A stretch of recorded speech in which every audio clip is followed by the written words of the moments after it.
to settle the crisis that emanated from the party's primaries in the state.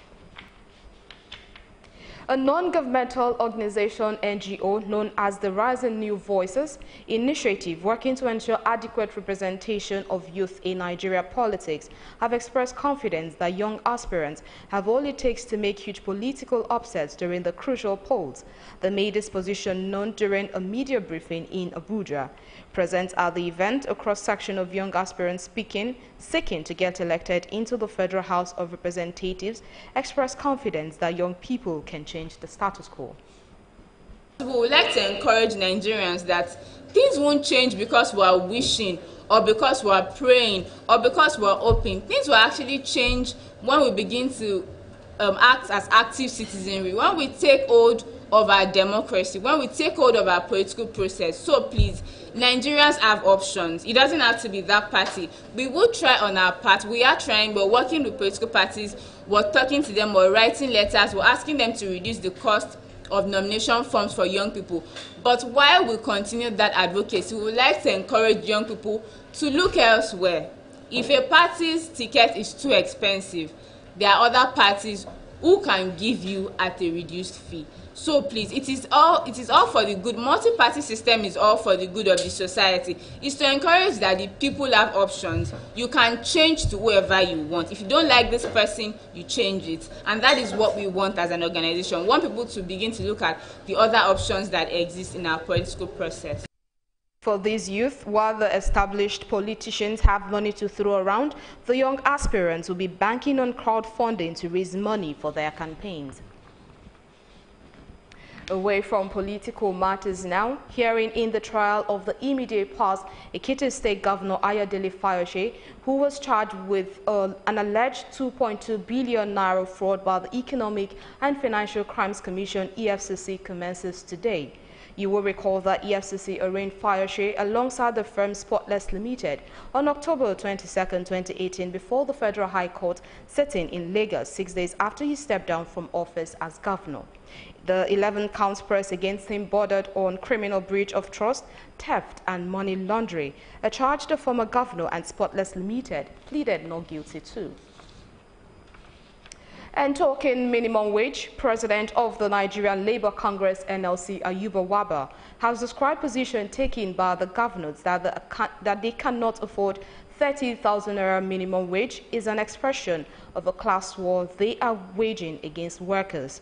Ayuba, speaking in a press conference, said the governor's position that states did not have capacity to pay was distraction which organized labor would not fall for. The NLC president reiterated the resolve of organized labor not to accept anything less than 30,000 naira minimum wage for Nigerian workers, adding that they have directed workers to vote out any state governor or his successor who says he is not ready to pay. Away from that, Chairman of the Cross River State chapter of the All Progressives Congress APC, Matthew Achigbe, is among 4 other persons who lost their lives to a road accident in Ebonyi State on Saturday. National Vice Chairman of the APC South-South, Chief Hilaride Eta, confirmed the development. He described his death as politically motivated and accused the People's Democratic Party (PDP) of masterminding the act.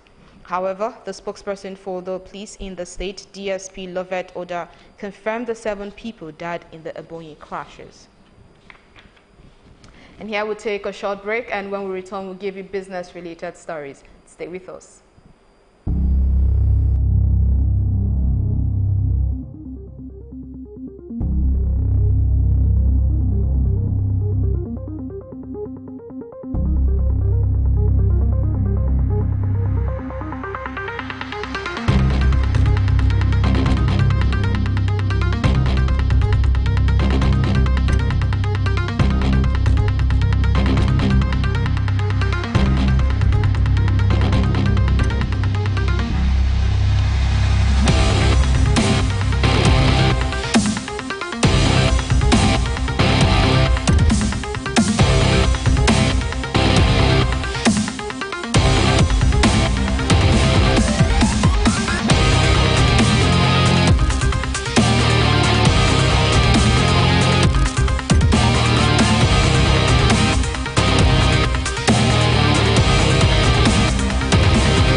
You're welcome back, and thank you for joining us on the SuperScreen TV news at 10, and now talking business.